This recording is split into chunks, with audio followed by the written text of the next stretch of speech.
المباراة القادمة لنادي برشلونة أمام نادي ريال سوسيداد ضمن منافسات الجولة ال26 من مباريات الدوري الأسباني. في آخر مواجهات نادي برشلونة كانت مباراة كأس ملك أسبانيا، مباراة الذهاب من نصف النهائي، واللي كانت أمام نادي أتلتيكو مدريد وانتهت بالتعادل الإيجابي بنتيجة 4-4. أتلتيكو مدريد افتتح المباراة بكل قوة وقدر في الدقيقة الأولى والدقيقة السادسة إنه يسجل هدفين ويتفوق على نادي برشلونة، ولكن طبعا برشلونة لم يتأخر كثيرا ويسجل طبعا هدفين في الدقيقة 19 والدقيقة 21. كان نادي برشلونة بيعدل مصيره، ولكن طبعا بعد ذلك برشلونة بهدف في الدقيقة 41 عن طريق بدري بيتفوق على نادي أتلتيكو مدريد بريمونتادا عالمية وينهي الشوط الأول بتقدم نادي برشلونة بنتيجة 3-2.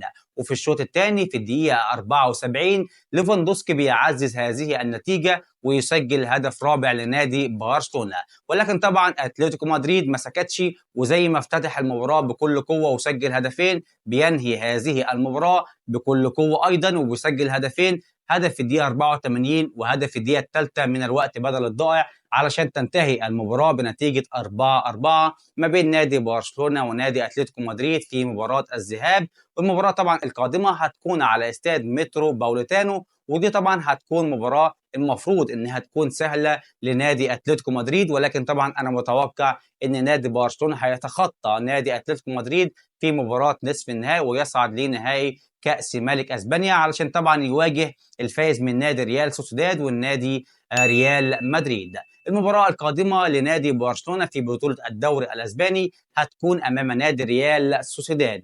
طبعا نادي برشلونة متصدر ترتيب الدوري الأسباني برصيد 54 نقطة من 25 مباراة، متساويا طبعا مع نادي ريال مدريد اللي بيمتلك نفس عدد النقاط ونفس عدد المباريات، ولكن طبعا نادي برشلونة بيتفوق على هجوم نادي ريال مدريد برصيد طبعا 11 هدف، ولذلك هو متصدر ترتيب الدوري الأسباني. على الجانب الآخر نادي ريال سوسيداد اللي بيقع في ترتيب المركز التاسع برصيد 34 نقطة أيضا من 25 مباراة. كسب ريال سوسيداد 10 مباريات وتعادل في 4 مباريات وخسر في 11 مباراة. آخر مواجهة طبعا جمعت ما بين نادي ريال سوسيداد ونادي برشلونة كانت مباراة الجولة ال13 من مباريات الدوري الأسباني، وانتهت بمكسب نادي ريال سوسيداد بنتيجة 1-0 على استاد أونيتا. لذلك المباراة القادمة هتكون على استاد مونتجويك، مباراة طبعا نادي برشلونة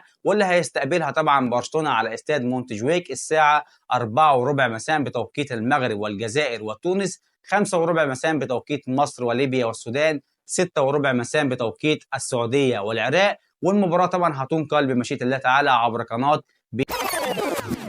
بكل التوفيق طبعا لنادي برشلونة ولكل مشجعيه في المباراة القادمة. أنا بتوقع مكسب نادي برشلونة في المباراة القادمة. لو حضراتكم أيضا من متوقعي نتائج المباريات يا ريت طبعا تكتبوا لنا كل توقعاتكم عن نتيجة هذه المباراة في التعليقات. دمتم في أمان الله والسلام عليكم ورحمة الله تعالى وبركاته.